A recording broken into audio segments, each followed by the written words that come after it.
Hello student, success coaching classes में आपका स्वागत है। यदि आप चैनल में पहली बार आए हैं तो चैनल को सब्सक्राइब कर दें और बेल आइकन को ऑल में प्रेस कर दें ताकि आने वाले सभी वीडियो का नोटिफिकेशन टाइम पर मिल जाए। यह चैनल स्पेशल झारखंड बोर्ड के लिए बनाया गया है। यदि आप झारखंड बोर्ड क्लास 10 के स्टूडेंट हैं तो चैनल को सब्सक्राइब कर लें। आज हम डिस्कस करने वाले हैं 2023 का मॉडल पेपर का सॉल्यूशन साइंस का, जो प्रोजेक्ट रेल के द्वारा निकाला गया है। ये देखिए, आपका प्रोजेक्ट रेल के द्वारा दिखाया गया है। यहाँ पर है, यहाँ क्या प्रोजेक्ट रेल के द्वारा 2023 का मॉडल पेपर निकाला गया है, उसका हम सॉल्यूशन बताने वाले हैं। मॉडल पेपर 2023 विषय क्या है आपका, साइंस के क्लास 10 के लिए। इसका हम सेट 1 बता दिए। यदि आप सेट 1 नहीं देखें तो डिस्क्रिप्शन में लिंक दे देंगे, आप सेट 1 देख लीजिएगा। आज हम आपको बताने वाले हैं सेट 2 ऑब्जेक्टिव क्वेश्चन।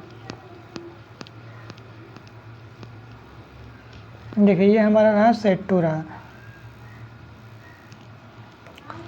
सबसे पहला क्वेश्चन बोला है, किसी बिंब का अवतल दर्पण द्वारा बना प्रतिबिंब आभासी, सीधा तथा बिंब से बड़ा पाया गया तो वस्तु की स्थिति कहाँ होनी चाहिए। तो याद रखिएगा ऑप्शन नंबर डी, दर्पण का ध्रुव और फोकस के बीच में जब रहेगा ना, तो आप क्या, जो प्रतिबिंब बनेगा वो आभासी बनेगा, सीधा बनेगा और बड़ा बनेगा। कब बनेगा, जब दर्पण का ध्रुव और फोकस के बीच में रहेगा ऑब्जेक्ट। दूसरा बोल रहा है, वक्रता, त्रिज्या और फोकस दूरी f के बीच में क्या रिलेशन है। तो याद रखिएगा f बराबर क्या होता है, r/2 होता है। तो r/2 हो जाएगा, तो इसका नीचे क्या हो जाएगा 1 है, तो क्रॉस मल्टीप्लिकेशन करेंगे तो r बराबर क्या हो जाएगा आपका 2f हो जाएगा। तो यही इसका रिलेशन हो जाएगा। ऑप्शन नंबर बी बिल्कुल राइट आंसर हो जाएगा। आगे देखिए, जब प्रकाश किरण जल से हवा में तिरछी प्रवेश करती है तो प्रकाश की किरण मुड़ती है, तो किसकी कैसे मुड़ता है। तो याद रखिएगा अभिलंब से दूर हट जाएगा। ऑप्शन नंबर बी बिल्कुल राइट आंसर हो जाएगा। आगे देखिए, अवतल लेंस में सदैव प्रतिबिंब बनता है, तो अवतल लेंस में कैसा प्रतिबिंब बनता है, सीधा एवं छोटा बनेगा। क्या बनेगा, अवतल लेंस में सीधा एवं छोटा। अवतल लेंस में और उत्तल दर्पण में सेम बनता है। आगे देखिए, बोला लेंस की क्षमता का एसआई मात्रक क्या होता है, तो आपको पता है ऑप्शन नंबर डी क्या हो जाएगा, डायोप्टर हो जाएगा। आगे देखिए, समतल दर्पण द्वारा बना प्रतिबिंब कैसा होता है। तो याद रखिएगा समतल दर्पण जो प्रतिबिंब बनता है क्या होता है, काल्पनिक बनता है। आगे देखिए, मानव नेत्र के जिस भाग पर किसी वस्तु का प्रतिबिंब बनता है उसको हम लोग रेटिना बोलते हैं, या तो हम लोग दृष्टिपटल भी बोलते हैं। मानव नेत्र जिस भाग पर किसी वस्तु को प्रतिबिंब बनाते हैं वह क्या है, सबसे कम दूरी 25 सेंटीमीटर, इसका राइट आंसर हो जाएगा, न्यूनतम दूरी। आगे देखिए, द्विफोकस लेंस द्वारा किस दृष्टि दोष को दूर किया जाता है। तो याद रखिएगा इसमें जरा दृष्टि दोष को दूर किया जाता है। तारे के टिमटिमाने का कारण क्या है, तो वायुमंडलीय अपवर्तन के कारण तारे टिमटिमाते हैं। आगे देखिए, निम्नलिखित में से कौन सा पद विद्युत परिपथ में विद्युत शक्ति को निरूपित नहीं करता है। तो याद रखिएगा इसका जो राइट आंसर हो जाएगा ऑप्शन नंबर बी, IR² निरूपित नहीं करता है। प्रतिरोध का एसआई मात्रक क्या होगा, ओम हो जाएगा। ओम का सिंबल क्या होगा, इस तरह का। लेकिन यदि यह पूछेगा प्रतिरोधकता का एसआई मात्रक क्या हो जाएगा, तो ओम मीटर होता है। आगे देखिए, विद्युत चुंबकीय प्रेरण की घटना क्या होगा, तो इसका राइट आंसर हो जाएगा ऑप्शन नंबर सी, कुंडली तथा चुंबक के बीच अपेक्षित गति के कारण कुंडली में प्रेरित विद्युत धारा उत्पन्न करता है। ये ऑप्शन नंबर सी बिल्कुल राइट आंसर हो जाएगा। आगे देखिए, गर्म जल प्राप्त करने के लिए सौर जल मापक का उपयोग किस दिन नहीं कर सकते, तो बादल वाले दिन में नहीं कर सकते। ऑप्शन नंबर बी बिल्कुल राइट आंसर हो जाएगा। रासायनिक अभिक्रिया में भाग लेने वाला पदार्थ को हम लोग क्या बोलते हैं, तो हम लोग बोलते हैं अभिकारक बोलते हैं। श्वसन किस प्रकार की अभिक्रिया है, तो याद रखिएगा ऊष्माक्षेपी रासायनिक अभिक्रिया है। आगे देखिए, ZnO+C ये क्या है, एक अभिकारक है। ये क्या बना, एक उत्पाद बना Zn+CO में किसका उपयोग की जगह यहाँ क्या होगा, किसका उपचयन हो रहा है। तो याद रखिएगा C के साथ ऑक्सीजन जुट रहा है, C के साथ यहाँ पर देखिए ऑक्सीजन जुट रहा है, तो किसका उपचयन हो रहा है, C का उपचयन हो रहा है। तो इसका राइट आंसर हो जाएगा आपका C हो जाएगा। सिल्वर क्लोराइड का रंग कैसा होता है, तो याद रखिएगा श्वेत रंग होता है। ऑप्शन नंबर ए बिल्कुल राइट आंसर हो जाएगा। आगे यदि देखिएगा, निम्न में से कौन सा कथन सही नहीं है, तो NaOH ये क्या है, एक क्षार है। क्षार जो क्या लाल लिटमस को नीला करता है, बिल्कुल राइट बोल रहा है। HCl नीले लिटमस को लाल करता है क्योंकि अम्ल है, नीला को लाल करेगा, ये भी सही है। आगे देखिएगा, C6H2O6 ग्लूकोज जो है लाल लिटमस को नीला करता है। देखिए ग्लूकोज अम्ल भी नहीं होता, क्षारक भी नहीं होता, इसलिए ये स्टेटमेंट बिल्कुल गलत है। तो यही इसका राइट आंसर हो जाएगा। अब मेथिल ऑरेंज कृत्रिम सूचक है, तो ये भी बिल्कुल सही है। तो इसका जो राइट आंसर हो जाएगा हमारा ऑप्शन नंबर सी हो जाएगा। आगे देखिएगा, निम्न में से किस पदार्थ का पीएच मान 7 से अधिक होता है? तो याद रखिएगा 7 से अधिक किसका होता है? अम्ल का होता है। सॉरी 7 से अधिक किसका होता है? क्षार का होता है। क्षार क्या हो जाएगा आपका? रक्त हो जाएगा, ऑप्शन नंबर ए।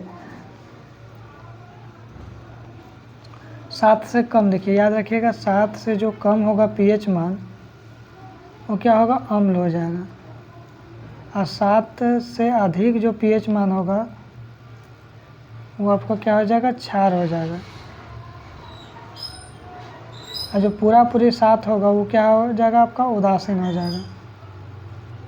याद रखिएगा 7 से कम पीएच मान अम्ल, 7 से अधिक क्षार और 7 पूरी रहेगा तो उदासीन हो जाएगा। तो यहाँ पर बोल रहा है किस पदार्थ का पीएच मान 7 से अधिक होगा? तो याद रखिएगा क्षार का होता है। रक्त क्या है आपका? क्षार हो जाएगा।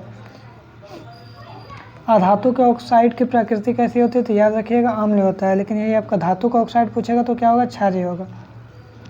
लैक्टिक अम्ल का प्राकृतिक स्रोत क्या हो जाएगा? दही हो जाएगा। यदि दही ऑप्शन में ना रहे, खट्टा दूध भी रहेगा तो वो भी इसका राइट आंसर हो जाएगा। निम्न में से कौन सा तत्व द्रव अवस्था में पाया जाता है? तो याद रखिएगा तत्व यहाँ पर बोला तो ब्रोमीन अधातु रहेगा तो वो भी द्रव अवस्था में पाया जाता है। और जो मरकरी जो पारा है वो धातु है, वो भी द्रव अवस्था में पाया जाता है। तो इसका राइट आंसर हो जाएगा ऑप्शन नंबर सी, क्योंकि यहाँ पर तत्व बोला है। आगे देखिए इनमें से कौन सबसे कम अभिक्रियाशील धातु है? तो याद रखिएगा सबसे कम अभिक्रियाशील धातु क्या होता है? सोना होता है। सोना को हम लोग किसे दिखाते हैं? एयू से दिखाते हैं।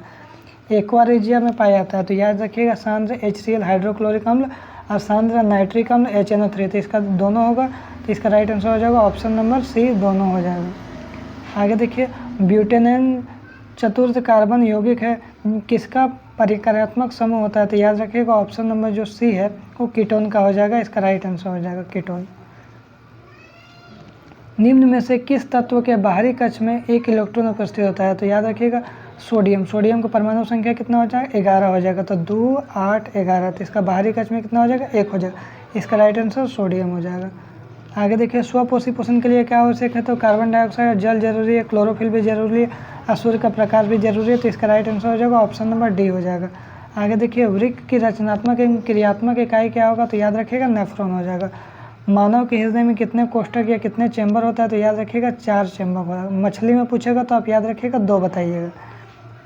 निम्नलिखित में से कौन सा पादप हार्मोन है? तो याद रखिएगा इसका राइट आंसर हो जाएगा ऑप्शन नंबर डी, साइटोकाइनिन हो जाएगा। शरीर का मुख्य समन्वय केंद्र क्या हो जाएगा? जो हमारे शरीर को पूरा कंट्रोल करता है मस्तिष्क है। तो ऑप्शन नंबर ए बिल्कुल राइट आंसर हो जाएगा।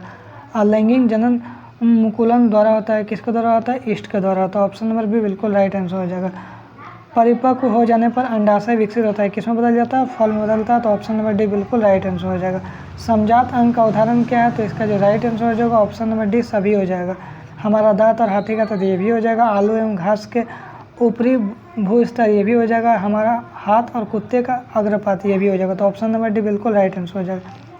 निम्नलिखित में से किसे आनुवंशिका का पिता कहा जाता है? तो याद रखिएगा option number B, Gregor John Mendel को कहा जाता है। आगे देखिएगा निम्न में से कौन आहार श्रृंखला का निर्माण करता है? तो याद रखिएगा ऑप्शन नंबर बी, क्योंकि देखिए घास को कौन खाएगा? बकरी, और बकरी को कौन खाएगा? मानव। तो ये भी एक आहार श्रृंखला है।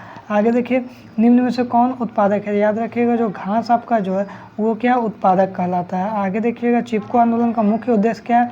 वन नाशक रोकना, वन को काटने से रोकना। उसके बाद देखिए यहाँ पर आगे लास्ट क्वेश्चन है, खादिन पाया जाता है कहाँ पे पाया जाता है? राजस्थान में पाया जाता है। ऑप्शन नंबर ये आपको टोटल सेट 2 कंप्लीट करवा दिए। यदि आपको वीडियो अच्छा लगे तो लाइक शेयर एवं सब्सक्राइब जरूर करें। फिर मिलते हैं नेक्स्ट वीडियो में। Thank you so much.